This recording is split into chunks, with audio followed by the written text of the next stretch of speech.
Walk muna tayo. Morning walk. Yan tayo na sa tabing dagat at Santa Monica Pier.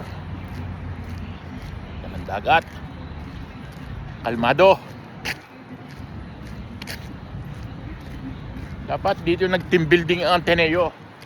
At ang alon dito ay banayad. Hindi delikado sa mga player at sa mga tao. Kaya maraming naliligo eh. Next time, Ateneo team. Dito kayo mag-team building. Santa Monica Pier. Safe na safe kayo. Sinayang nyo yung buhay ng bata. Dapat magsalita ka na. Coach Tab Baldwin.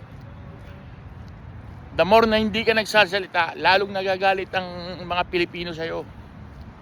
Paliwanag mo eh, nado na eh. Di paliwanag mo doon sa magulang.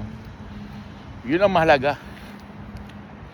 Malaman ng magulang kung ano ang tunay na pangyayari.